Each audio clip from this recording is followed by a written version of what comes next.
के पाठ करके। मतलब खुद आते थे हमें- संत रामपाल जी? हाँ बिल्कुल, संत रामपाल जी महाराज उस टाइम पे मिशन की शुरुआत थी।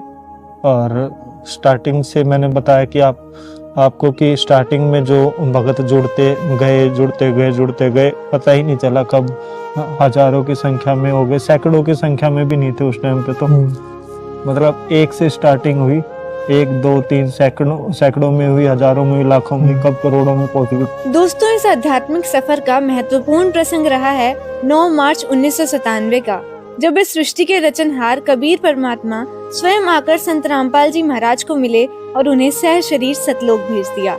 संत रामपाल जी महाराज के भेष में इस पवित्र मिशन को चलाने का दायित्व अब स्वयं कबीर परमेश्वर ने संभाल लिया था और एक बार फिर ये सिद्ध कर दिखाया कि संत रामपाल जी महाराज और कबीर परमात्मा एक ही सिक्के के 2 पहलू हैं, जो विरोधियों का तपन सहकर भी शुरू से इस मिशन को चला रहे थे।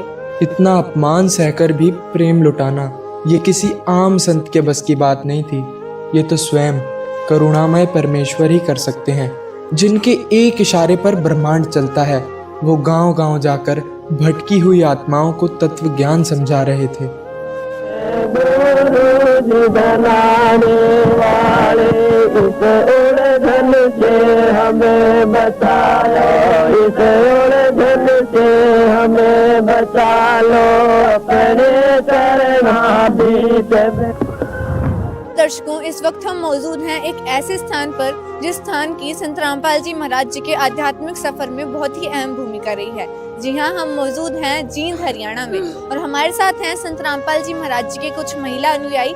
तो आइए इनसे कुछ बातचीत करते हैं और आपसे कुछ ऐसी बातों से रूबरू करवाते हैं जो शायद आपने पहले कभी ना सुनी हो। आंटी, आप लोग जिंद से हो। जिंद से ही कहा जाता है कि संत रामपाल जी महाराज जी ने आध्यात्मिक सफर की कहीं ना कहीं शुरुआत की। जिंद कुटिया में संत रामपाल जी महाराज जी सत्संग किया करते थे। तो वो क्या पल थे, कैसे इस सफर की शुरुआत हुई? सन 1996 से गुरु जी ने दया करी हमारे ऊपर, लेकिन गुरु जी ने संघर्ष बहुत किया। कई बार तो ऐसा सोच बैठता था, गुरु जी गुहाना बाईपास पर उतरते थे और पैदल पैदल चल के कुटिया में आते थे। लेकिन गुरु जी के पास पहले तो एक स्कूटर था, 2 पहियों वाला वाहन।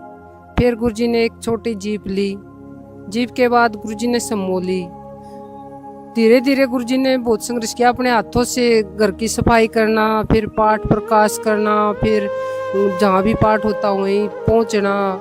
दिन खुद करते थे गुरु जी, और घर घर जाके ने मतलब हरेक भगत आत्मा का दुख पूछना, उनका हौसला बढ़ाना, बहुत संघर्ष किया गुरु जी ने।